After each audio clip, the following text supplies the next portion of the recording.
मनमोहन शर्मा, सचिव bar association Ghaziabad.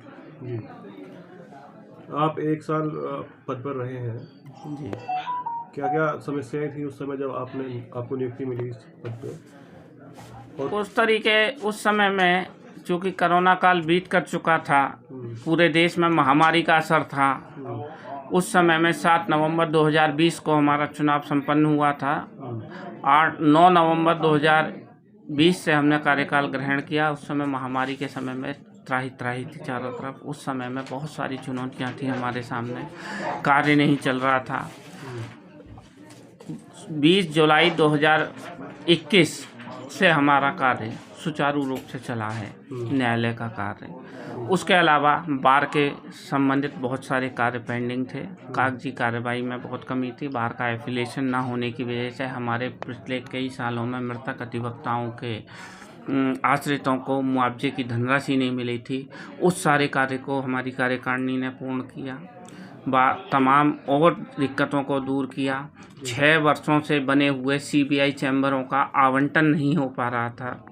हमारी कार्यकारिणी द्वारा उन्हें आवंटित करके कल कॉमरेड भारतेंदु शर्मा ब्लॉक के नाम से उस बिल्डिंग का उद्घाटन जिलाधिकारी और जिला जज के माध्यम से कराया है। कचहरी में जल भराव की समस्या है, उसका निदान के लिए नगर निगम के माध्यम से 1-2 दिन में ही कार्य शुरू होने वाला है। और तमाम चीज़ें कोरोना काल में जिस प्रकार की मेडिकल सहायता बार एसोसिएशन द्वारा अपने सदस्यों को प्रदान की गई, उससे सर सबसे बड़ी बात युवाओं के चैम्बर की बात है। युवाओं के चैम्बरों के लिए मैंने अभी आपको बताया कि हमने अभी एक बिल्डिंग का, जिसमें 96 अधिवक्ताओं को हमने चैम्बर आवंटित किए हैं। साथ ही युवा अधिवक्ताओं के लिए पार्किंग का भी बड़ा मुद्दा था और शौचालय की पार्किंग व चैम्बरों की समस्याओं का निदान कर दिया गया है।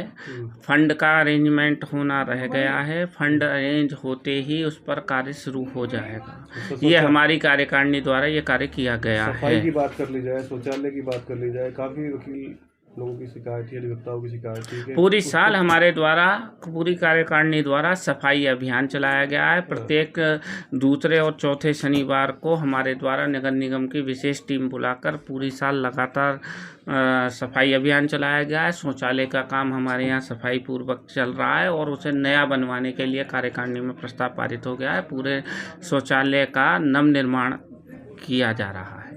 अपने कार्यकाल में आप पश्चिमी उत्तर प्रदेश की सबसे बड़ी मांग है हाईकोर्ट बेंच की, तो उसके लिए आपने क्या प्रयास करे? हाईकोर्ट बेंच की मांग के लिए हमने पुरजोर प्रयास किया। हमारे द्वारा मीटिंग अटेंड की गई लगातार, उसमें हमारे भाषण भी छपे हैं, हमारी बातें भी छपी हैं।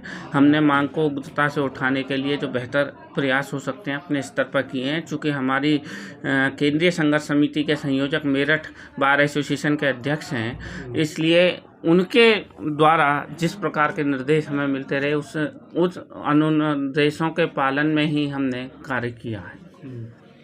अब आने वाले समय में चुनाव है बार एसोसिएशन, जो प्रत्याशी आ रहे हैं और जो अधिवक्ता लोग हैं, उनसे क्या आप अपील करना चाहेंगे? किस आधार पर वो अपने मत का प्रयोग करें? आने वाले अधिवक्ताओं से, चूँकि इस समय भी कोरोना का खतरा मंडरा रहा है, इसलिए मेरा निवेदन है कि चुनाव में महामारी को दृष्टिगत रखते हुए सबसे पहले तो नियमों का पालन करने के लिए मैं अपील करता हूं। साथ ही हमारे साथी अधिवक्ता हैं, हमारी बार बहुत सम्मानित बार है। पश्चिमी उत्तर प्रदेश में हमारे यहाँ केवल एक बार है। ये सम्मान हमें प्राप्त है। बार की एकता, अखंडता और सम्मान के लिए हमारे सभी साथी जागरूक रूप से कार्य करते हैं और वो हमारे आने वाले प्रत्याशी भी बार के सम्मान को बढ़ाएंगे, ऐसा मैं। जी धन्यवाद। और कोई अपील करनी हो आपको? निष्पक्ष और शांतिपूर्ण तरीके से चुनाव संपन्न कराया जाएगा और वकीलों के हितों को ध्यान में रखते हुए बार के मान सम्मान को बढ़ाने के लिए कार्य किया जाएगा।